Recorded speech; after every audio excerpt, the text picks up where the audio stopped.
party's at. Dr. Karyn Gordon's here, but we should be over there playing with the babies. So we're actually going to be talking about what often happens before the babies, and that's marriage and money. So we all know. Fun topic.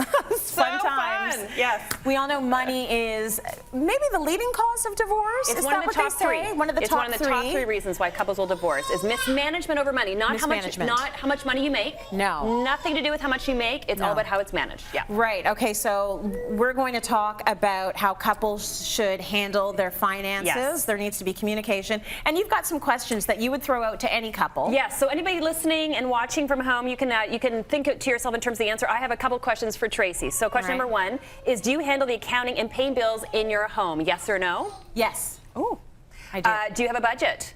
No.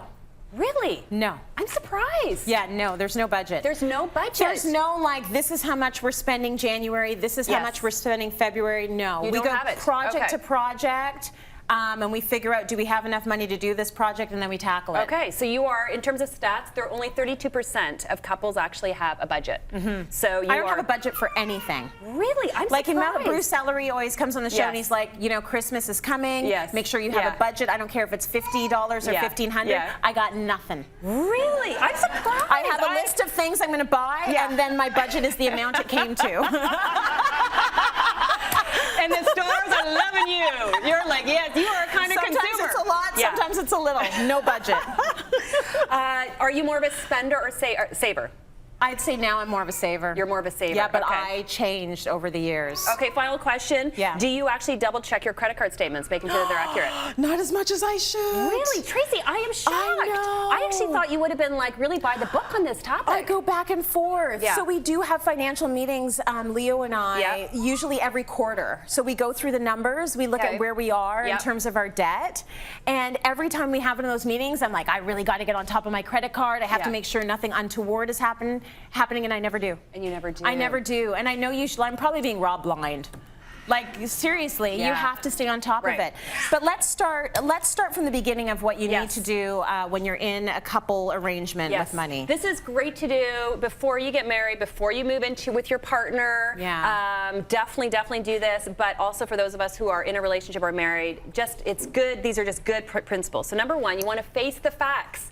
There's a lot of people that have, it's amazing. Money goes into the account and money goes out of the account, and they don't really know in terms of how much they actually have and how much where the money is going. And so, like all things, if you want to have money, all money is, it's a resource. That's all it is. It's a resource, and we all have limited amount of that resource. And so you want to face the facts and find out exactly how much do we actually have, and just face it, because a lot of people are terrified of this, so they go like this. And the only way we actually make this to actually help us in a relationship is we have to face it. So that's number one. Get the numbers down on a piece of paper. Yes, just face the fact. Okay. Even if it's scary, you want to actually face the fact. Okay. Number two, you want to actually know your partner's what I call financial print, and it's more like a temperament. So when I was a teenager, my temperament was totally a spender. I was a spender. Me too. I was like crazy. I was like, woo, shopping, right? Like buying as much as I actually could, and then I'm like, oh crap, I've got to pay for school.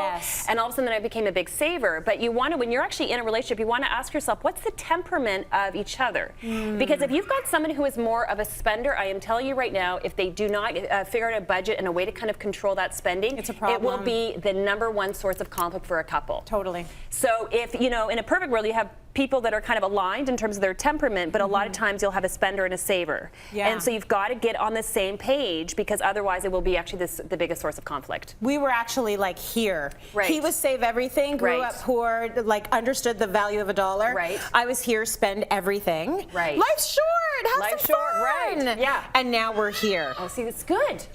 But we actually went to see somebody for that. Like they actually call them financial therapists. It's like a bit of a new movement right now, because if people if people don't get this under control, it can cause so much problems. And so what did the person do? Like a counselor. A counselor, And I said, we've got to get this figured out. And I don't think we were even married yet. But I'm like, this is going to be an issue. Tracy's so wise. He basically said, okay, I'm going to look at a few things. You guys renting or buying? Cityline. We're like, we've bought a house. So we had bought our first house. He's like, how have your incomes? What's the trajectory been? Has it been up or has it been down or has it been steady? We're like, it's been up for both of us. And then he said one other stipulation. And then he's like, you're doing okay. So what's your problem with spending on X, Y, and Z? And it turned out that because Leo grew up so with so little resources, money equals security. And it's something that's very important to have a nest egg, like very crucial for him. So it's a fear. It's a fear of not. It's a very real fear. So we had to come together. So I had to be like, okay, I'm going to save a little bit more. And that test was when we bought our first house. I had to save for a down payment. And then he also had to like loosen the purse strings a little bit and be okay with it. But I'd say we're now here, which is good. But that person fixed things like big time. Well, and it's amazing that you got that done beforehand, right? Because it was like the writing was on the wall. If you had not gotten that help ahead of time, then it would have actually caused massive problems. Major issues. And the idea that you actually are able to kind of come aligned, and that's really the core part is the spender and the saver. You want to have both, but you want to make sure basically they're coming together. And the core part of it is actually creating a plan and a budget. I got to say, it's the B word. You got to have a budget, huh? You have, well, a budget or at least a framework, or at least a framework. It sounds like you have a framework. You don't have a budget, but you at least have a framework. We're not spending like crazy. And a common understanding around with what the vision is. And that's where actually it can be actually more of a partnership. Well, we're wrapping it up now. You know we can talk about this forever. I'm seeing Alex going like this, like crazy. We can talk about this forever, and we will revisit it again. Later on in the show, we're actually going to give you money hacks. So these are going to be ways to get your money working a little bit better for you if you're the slacker in the relationship. That's coming up later in the show. For now, let's go to break. There's more.